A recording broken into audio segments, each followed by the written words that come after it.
High impact, powerful cards don't need to be expensive. Don't let the guy from your local game store with the $5,000 elf ball deck tell you otherwise. Shoo! Powerful cards could even be a cent. Here's some powerful cards for 1 cent.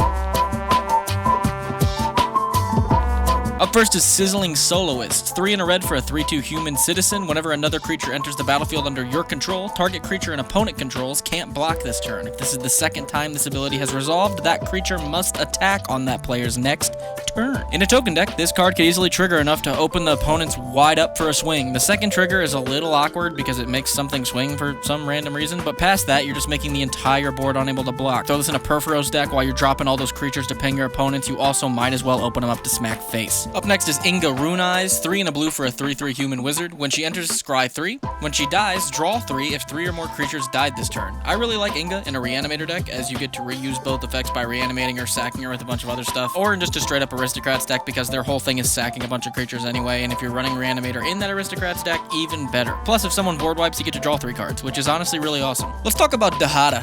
In particular, the ploys this chick keeps trying to throw my way.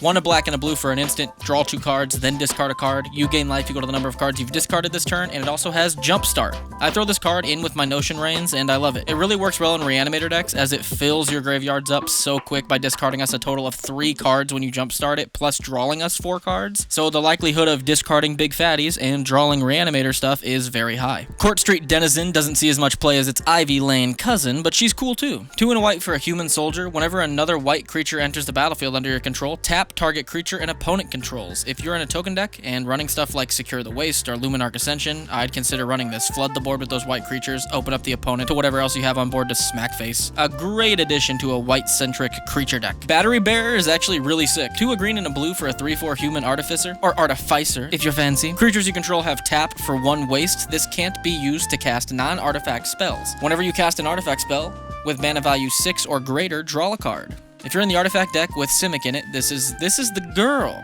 That's just a very niche deck to be in is the problem. But keep in mind, your creatures can tap to activate abilities, so this still might be useful.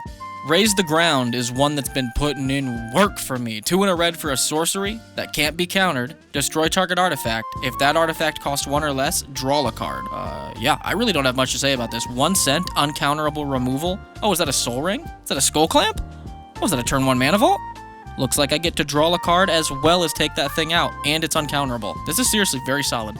Airlift Chaplain is 2 and a white for a 1/1 human cleric with flying. When she enters the battlefield, you mill 3 cards, and you put a plains or creature card with mana value 3 or less from among them into your hand. If you don't, put a 1/1 counter on Airlift Chaplain. Honestly, this is a pretty solid card for white. It fixes really well, on top of just being a body. Plus, if your deck cares about what's in graveyard, this thing fills it up pretty good. Plus, a flying chump blocker. Why not?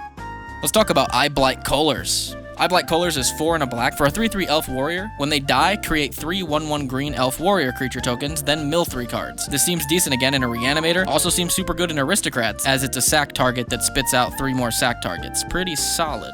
Ground Assault is a beast! A green and a red for a sorcery. Ground Assault deals damage to target creature equal to the number of lands you control. This will kill something, and for 2 mana, is pretty solid removal, especially in Gruul. Also interacts great with excess damage stuff like Terralf. This card pretty much always removes the problem that I want it to, and at 1 cent, and for 2 mana, in Gruul, I'm all for it. Lastly, we've got Furnace Celebration, an enchantment for 1 and 2 red. Whenever you sacrifice another permanent, you may pay 2 and deal 2 damage to any target. Treasure tokens. Food. What's in the back of my throat there? Clue token. Sorry, that was a rough cough. Or just a straight up token deck with a lot of sack outlets. Either way, this plus Ashnod's Altar, by the way. Oh, yes, yes. Very solid in the right deck. I hope this helped those of you on the strictest of budgets. And comment down below some budget cards that you like playing with. And make sure to check out the playlist on screen to see all 100 plus daily card highlights on the channel. That's right. Much love, and go play some Magic.